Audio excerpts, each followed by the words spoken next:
It's Leah and welcome back to my channel.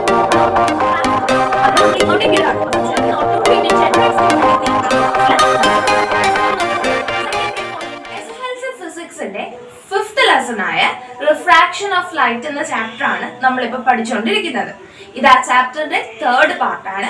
ആദ്യത്തെ രണ്ട് part കണ്ടിട്ടില്ലാത്തവര് അത് കണ്ടിട്ട് ഈ പാർട്ട് കാണാനായിട്ട് ശ്രമിക്കാം, എങ്കിലും നിങ്ങൾക്ക് മനസ്സിലാവുകയുള്ളൂ. കഴിഞ്ഞ പാർട്ടില് നമ്മൾ രണ്ട് എക്സ്പെരിമെന്റ് ആയിരുന്നു ചെയ്ത് നോക്കിയത്. രണ്ട് എക്സ്പെരിമെന്റ് എങ്ങനെയാണ് ചെയ്യേണ്ടത് നമ്മൾ പഠിച്ചായിരുന്നു. ഇന്നത്തെ പാർട്ടില് ലോസ് ഓഫ് റിഫ്രാക്ഷൻ, എന്താണ് റിഫ്രാക്ഷന്റെ ലോസ് എന്നാണ് നമ്മൾ നോക്കാനായിട്ട് പോകുന്നത്. So laws of refraction, mainly 2 points are there. The first one, the angle of incidence, the angle of refraction and the normal lies on the same plane.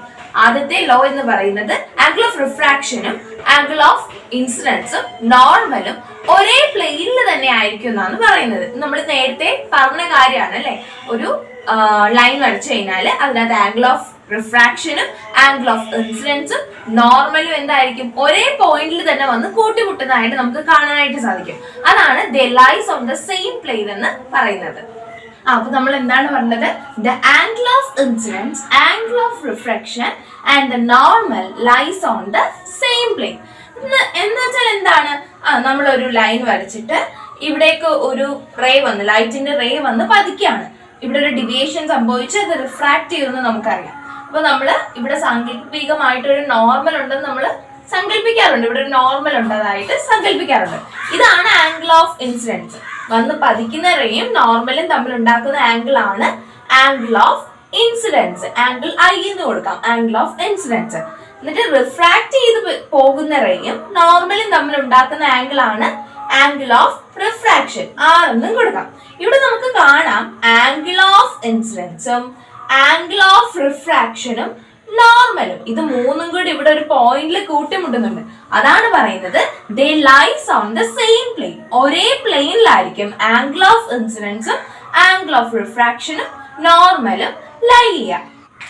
So the second one is the ratio of the sine of the angle of incidence to the sine of the angle of refraction, that is sine of angle of incidence by sine of angle of refraction will be a constant. നിങ്ങൾ മാത്സിൽ trigonometry എന്ന് പറയുന്ന ചാപ്റ്ററിൽ sign, cos, tan എന്നിങ്ങനെ 3 ടേമിനെ പറ്റിയിട്ട് already പഠിച്ചിട്ടുണ്ട് അല്ലെ. അപ്പം നമ്മുടെ ആംഗിൾ ഓഫ് ഇൻസിഡൻസിനെ സൈനിനെ ആംഗിൾ ഓഫ് റിഫ്രാക്ഷന്റെ സൈൻ കൊണ്ട് ഡിവൈഡ് ചെയ്യുമ്പോൾ ഒരു കോൺസ്റ്റന്റ് ആയിരിക്കും നമുക്ക് എപ്പോഴും കിട്ടുക.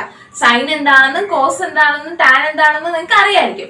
എന്താണ്, നമ്മളൊരു ട്രയാംഗിൾ ഇങ്ങനെ കൺസിഡർ ചെയ്യുവാണെങ്കിൽ ഓപ്പോസിറ്റ് സൈഡിനെ അഡ്ജസന്റ് സൈഡും ഉണ്ട്. ഇത് ഓപ്പോസിറ്റ് സൈഡാണ്, ഇവിടെ ഒരു ആംഗിൾ ഉണ്ട്. ഇതാണ് നമുക്ക് കണ്ടുപിടിക്കേണ്ടത്. ഈ ആംഗിളിന്റെ സൈനെയാണ് നമുക്ക് കണ്ടുപിടിക്കേണ്ടത്. നമ്മൾ എന്ത് ചെയ്യും, ഈ ഓപ്പോസിറ്റ് സൈഡിനെ അഡ്ജസന്റ് സൈഡ് കൊണ്ട് ഡിവൈഡ് ചെയ്യുമ്പോൾ ഒരു നമ്പർ കിട്ടും. അതാണ്, ആ ആംഗിൾ ആണ് സൈൻ എന്ന് പറയുന്നത്. ഒരു ആംഗിളിന്റെ സൈൻ എങ്ങനെയാണ് കണ്ടുപിടിക്കുക, ആ ആംഗിളിന്റെ ഓപ്പോസിറ്റ് സൈഡിനെ എന്ത് ചെയ്യണം, അഡ്ജസന്റ് സൈഡ് കൊണ്ട് ഡിവൈഡ് ചെയ്യുമ്പോഴാണ് നമുക്ക് സൈൻ കിട്ടുക. അപ്പൊ ഇവിടെ പറഞ്ഞിരിക്കുന്ന അനുസരിച്ച് the sine of the angle of incidence, angle of ഇൻസിഡൻസിന്റെ സൈനിനെ ആംഗിൾ ഓഫ് റിഫ്രാക്ഷന്റെ സൈൻ കൊണ്ട് ഡിവൈഡ് ചെയ്യുമ്പോൾ നമുക്കൊരു കോൺസ്റ്റന്റ് ആയിരിക്കും, ഒരു കോൺസ്റ്റന്റ് ആയിട്ടുള്ള ടേം ആയിരിക്കും കിട്ടുക. ഓക്കെ, നമ്മൾ എന്താണ് പറഞ്ഞത്, സൈൻ എന്ന് പറയുന്നത് ഒരു ട്രയാംഗിളിന്റെ ആംഗിൾ കൺസിഡർ ചെയ്യുകയാണെങ്കിൽ ഈ ആംഗിളിന്റെ സൈൻ എന്ന് പറയുന്നത് അതിന്റെ ഓപ്പോസിറ്റ് സൈഡിനെ അഡ്ജസന്റ് സൈഡ് കൊണ്ട് ഡിവൈഡ് ചെയ്യുന്നതാണ്. അപ്പൊ ഇവിടെ പറഞ്ഞിരിക്കുന്നത് sine i by sine r, അതായത് ആംഗിൾ ഓഫ് ഇൻസിഡൻസിന്റെ സൈനിനെ ആംഗിൾ ഓഫ് റിഫ്രാക്ഷന്റെ സൈൻ കൊണ്ട് ഡിവൈഡ് ചെയ്യുവാണെങ്കിൽ നമുക്ക് ലഭിക്കുന്നത് ഒരു കോൺസ്റ്റന്റ് ആയിരിക്കും, ഒരു കോൺസ്റ്റന്റ് ആയിട്ടുള്ള ടേം ആയിരിക്കും. സ്നെൽസ് ലോ അനുസരിച്ച് ഈ കോൺസ്റ്റന്റിനെ പറയുന്ന പേരാണ് റിഫ്രാക്റ്റീവ് ഇൻഡെക്സ്. സ്നെൽസ് ലോ അനുസരിച്ച് ഈ കോൺസ്റ്റന്റിനെ പറയുന്ന പേരാണ് റിഫ്രാക്റ്റീവ് ഇൻഡെക്സ്. അപ്പൊ റിഫ്രാക്റ്റീവ് ഇൻഡെക്സിനെ നമ്മൾ സൂചിപ്പിക്കുന്ന ലെറ്റർ ആണ് small letter N. Small letter N use ചെയ്താണ് നമ്മൾ റിഫ്രാക്റ്റീവ് ഇൻഡെക്സിനെ എന്താണ് സൂചിപ്പിക്കുന്നത്. സ്നെൽസ് ലോ അനുസരിച്ച് ഇതിനെ പറയുന്ന പേരാണ് refractive index. So law of റിഫ്രാക്ഷനിൽ 2 പോയിന്റ് ആണുള്ളത്. First one, the angle of incidence, angle of refraction and the normal lies on the same plane. Angle of ഇൻസിഡൻസും ആംഗിൾ ഓഫ് റിഫ്രാക്ഷനും നോർമലും ഒരേ പ്ലെയിനിലായിരിക്കും നിൽക്കുക. ദെൻ സെക്കൻഡ് പോയിന്റ് എന്ന് പറയുന്നത് sin I by sin r, angle of incidence in the sine, angle of refraction in the sine കൊണ്ട് divide ചെയ്താൽ നമുക്കൊരു constant ആയിട്ടുള്ള term ആയിരിക്കും ലഭിക്കുക. That constant term is known as refractive index. It is denoted by the letter small letter n. അപ്പോൾ നമ്മൾ refractive index എന്ന് പറയുന്ന ഒരു പുതിയ ടേമിനെ പറ്റിയിട്ട് പഠിച്ചു അല്ലേ. നമ്മുടെ സ്നെൽസ് ലോ അനുസരിച്ച് റിഫ്രാക്റ്റീവ് ഇൻഡെക്സ് എന്ന് പറയുന്നത് the ratio of the sine of angle of incidence by ratio of the sine of angle of refraction will be a constant. That constant term is known as refractive index. It is denoted by the letter small letter m. Okay, അപ്പോൾ refractive index എന്ന പുതിയ term പഠിച്ചപ്പോൾ നിങ്ങൾക്ക് ഒരു സംശയം ഉണ്ടായിരിക്കും, എങ്ങനെയാണ് ഈ റിഫ്രാക്റ്റീവ് ഇൻഡെക്സ് കണ്ടുപിടിക്കുന്നത്? അപ്പോൾ അതിനൊരു എക്സാമ്പിൾ നമുക്ക് നോക്കാം. എല്ലാവരും ഇങ്ങോട്ട് ശ്രദ്ധിച്ചേ. എയറിൽ നിന്ന് ഗ്ലാസ്സിലേക്ക് ഒരു റേ ഓഫ് ലൈറ്റ് പാസ് ചെയ്യാണ്. എയറിൽ നിന്ന് ഗ്ലാസ്സിലേക്ക് ഇവിടെ ഒരു ഡെവിയേഷൻ ഒക്കെ സംഭവിച്ചിട്ടുണ്ട്. നമുക്കറിയാം speed of light in air എന്താണെന്നും speed of light in glass എന്താണെന്നും ഫസ്റ്റ് ക്ലാസ്സിൽ തന്നെ നമ്മൾ പഠിച്ചായിരുന്നു. അപ്പൊ നമ്മൾ റിഫ്രാക്റ്റീവ് ഇൻഡെക്സ് കണ്ടുപിടിക്കേണ്ടത് എങ്ങനെയാണെന്ന് വെച്ചാൽ, ഇപ്പൊ ലൈറ്റ് എങ്ങനെയാണ് പാസ് ചെയ്യുന്നത്? എയറിൽ നിന്ന് ഗ്ലാസ്സിലേക്കാണ്. എയറിൽ നിന്ന് ഗ്ലാസ്സിലേക്കാണ് ലൈറ്റ് പാസ് ചെയ്യുന്നത് അല്ലേ. അപ്പം ഈ എയറില് ലൈറ്റിനുള്ള സ്പീഡിനെ ഗ്ലാസ്സില് ലൈറ്റിനുള്ള സ്പീഡിനെ കൊണ്ട് ഡിവൈഡ് ചെയ്ത് കഴിഞ്ഞാൽ നമുക്ക് റിഫ്രാക്റ്റീവ് ഇൻഡെക്സ് കണ്ടുപിടിക്കാനായിട്ട് സാധിക്കും. നോക്കിക്കോ. അപ്പൊ റിഫ്രാക്റ്റീവ് ഇൻഡെക്സിൽ നമ്മൾ സൂചിപ്പിക്കുന്ന ലെറ്റർ ആണ് small letter n. n is equal to speed of light in air divided by speed of light in glass. ലൈറ്റിന് എയറിലുള്ള സ്പീഡ് എത്രയാണ്?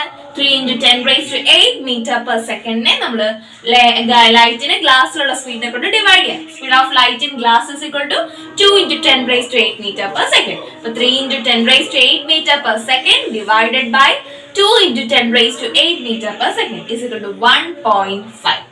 റിഫ്രാക്റ്റീവ് ഇൻഡെക്സ് ഏതിന്റെ എടുത്താലും നമുക്കൊരു കോൺസ്റ്റന്റ് ടേം ആയിരിക്കും ലഭിക്കുക.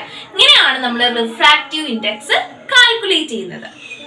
ഓക്കെ, ഇനി refractive index of medium 1 with respect to medium 2 can be denoted as n12. ഒരു മീഡിയത്തിനെ മറ്റൊരു മീഡിയവുമായിട്ട് നമ്മൾ റെസ്പെക്ട് ചെയ്യുമ്പോൾ, ഒരു മീഡിയത്തിനെ മറ്റൊരു മീഡിയവുമായിട്ട് നമ്മൾ കമ്പൈൻ ചെയ്യുമ്പോൾ അതിന് നമുക്ക് ഇപ്പൊ മീഡിയം 1ഉം 2ഉം കൂടിയാണ് എടുക്കുന്നതെങ്കിൽ ആ രണ്ട് നമ്പർ ആദ്യം എടുത്ത മീഡിയം ആദ്യം എഴുതുക, രണ്ടാമത് എടുത്ത മീഡിയം രണ്ടാമത് എഴുതുക. ഇങ്ങനെ നമുക്ക് ഡിനോട്ട് ചെയ്യാനായിട്ട് സാധിക്കും. Refractive index of medium 2 with respect to medium 1 can be denoted as 2:1. ഇവിടെ നമ്മൾ ആദ്യം 2 ആണ് എടുത്തത്, ആദ്യം 2 എഴുതി പിന്നെ 1 എഴുതി. ഇങ്ങനെ നമുക്ക് ഇതിനെ റെപ്രസെന്റ് ചെയ്യാനായിട്ട് സാധിക്കും. ഇത് നിങ്ങളുടെ ടെക്സ്റ്റിൽ ഇങ്ങനെ റാൻഡ് ആയിട്ട് പറഞ്ഞിട്ടുണ്ടെന്നേ ഉള്ളൂ, അത് ഞാൻ ഒന്നുകൂടെ എടുത്ത് പറഞ്ഞതേ ഉള്ളൂ. അപ്പൊ നമ്മള് ഒരു മീഡിയത്തിനെ with respect to another medium ഇങ്ങനെ എടുക്കുന്നതിന് പറയുന്ന പേരാണ് റിലേറ്റീവ് റിഫ്രാക്റ്റീവ് ഇൻഡെക്സ്. സോ നമ്മളിവിടെ ഒരു മീഡിയത്തിനെ മറ്റൊരു മീഡിയമായിട്ട് കമ്പൈൻ ചെയ്തിരിക്കുകയാണ്. ഇങ്ങനെ എടുക്കുന്നതിന് പറയുന്ന പേരാണ് relative refractive index. So what is relative refractive index? The refractive index of one medium with respect to another medium is known as relative refractive index. Then the refractive index of one medium with respect to vacuum. ഒരു മീഡിയത്തിനെ vacuum എയറുമായിട്ടാണ് നമ്മൾ combine ചെയ്യുന്നതെങ്കിൽ അതിനെ പറയുന്ന പേരാണ് absolute refractive index. The refractive index of one medium with respect to another medium is known as relative refractive index. The refractive index of one medium with respect to vacuum is known as absolute refractive index. അതിന്റെ definition just ഒന്ന് പഠിച്ചു വെച്ചേക്കാം. അപ്പൊ ഇന്നത്തെ ക്ലാസ്സിൽ നമ്മൾ എന്തെല്ലാം പഠിച്ചത്? യെസ്, റിഫ്രാക്റ്റീവ് ഇൻഡെക്സ് ആയിട്ട് തന്നെ പഠിച്ചു അല്ലെ. ലോസ് ഓഫ് റിഫ്രാക്ഷൻ പഠിച്ചു. ലോസ് ഓഫ് റിഫ്രാക്ഷനിൽ നിന്ന് റിഫ്രാക്റ്റീവ് ഇൻഡെക്സ് എന്ന് പറയുന്ന ഒരു പുതിയ ടേമിനെ പറ്റിയിട്ട് പഠിച്ചു. പിന്നെ റിഫ്രാക്റ്റീവ് ഇൻഡെക്സ് എങ്ങനെയാണ് കണ്ടുപിടിക്കേണ്ടതെന്ന് പഠിച്ചു. എന്താണ് റിലേറ്റീവ് റിഫ്രാക്റ്റീവ് ഇൻഡെക്സ് എന്നും എന്താണ് അബ്സല്യൂട്ട് റിഫ്രാക്റ്റീവ് ഇൻഡെക്സ് എന്നും പഠിച്ചു. അപ്പൊ ഇന്നത്തെ ക്ലാസ് ഇത്രേ ഉള്ളൂ. എല്ലാവർക്കും ക്ലാസ് ഞാൻ മനസ്സിലായെന്ന് പ്രതീക്ഷിക്കുന്നു. നമ്മുടെ ഈ ചാനൽ ആദ്യമായിട്ടാണ് ആരെങ്കിലും കാണുന്നതെങ്കിൽ തീർച്ചയായും സബ്സ്ക്രൈബ് ചെയ്യുക, ലൈക്ക് ചെയ്യുക, ഫ്രണ്ട്സ് ആയിട്ടൊക്കെ ഷെയർ ചെയ്യുക.